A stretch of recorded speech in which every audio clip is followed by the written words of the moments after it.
Bipolar disorder depressive phase it is similar to the depression, और इसके सारे जो सिम्टम्स हैं वो सिमिलर ही हैं डिप्रेशन से। इसमें फ़र्स्ट ऑफ ऑल तो आप मुस्तकिल उदास होते हैं, बहुत ज़्यादा लो फील कर रहे होते हैं, उदास होते हैं, गमगीन होते हैं, नाउमीद होते हैं या बेबसी महसूस कर रहे होते हैं। देन आप बहुत थकावट महसूस कर रहे हैं, आपकी एनर्जी जो है वो बहुत लो है, आप बहुत डाउन फील कर रहे हैं, या फिर आप हर वक्त थकावट महसूस कर रहे हैं। एंड देन आपका इंटरेस्ट जो है किसी चीज़ में आपका इंटरेस्ट नहीं रहता, इवन के जो एक्टिविटीज़ आपको खुशी देती थी वो आप एक्टिविटीज़ में भी आप इंजॉय नहीं करते। देन आपको कुछ स्लीप प्रॉब्लम्स भी हो सकती हैं, यानी आपके स्लीप पैटर्न्स जो हैं वो भी चेंज हो जाते हैं, या फिर आप बहुत कम सोते हैं या बहुत ज़्यादा सोते हैं।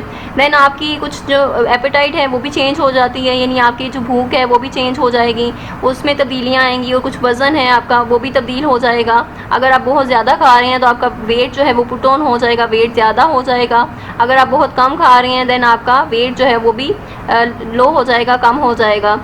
इसमें आपका जो फूड में इंटरेस्ट होता है, या बहुत ज़्यादा आप ओवर ईटिंग करते हैं, या फिर उसमें फूड में इंटरेस्ट नहीं होता। एंड देन आपको डिफ़िकल्टी होती है कंसंट्रेट करने में, आप किसी एक जगह पे तवज्जो नहीं दे पाते, फोकस नहीं कर पाते, डिसीजंस नहीं ले पाते। देन फीलिंग्स ऑफ गिल्ट है, यानी एहसास जुर्म है और बेकदरी का एहसास है जो कि बहुत ज़्यादा होता है आप में।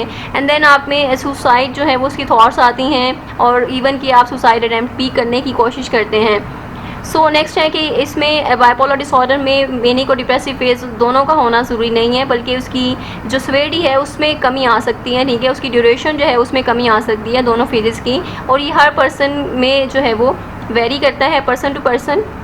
हर पर्सन में इसके डिफरेंट जो है वो सिम्टम्स होते हैं। मैनिक के अगर वो सिम्टम्स जो हैं उसके कम हों, या फिर डिप्रेसिव के में भी सिम्टम्स ज़्यादा हों, या फिर डिप्रेसिव के कम हों और मैनिक के सिम्टम्स ज़्यादा हों, तो ये डिपेंड करता है। I hope I made it clear. If you have any confusion you can ask in comment section. Thank you so much.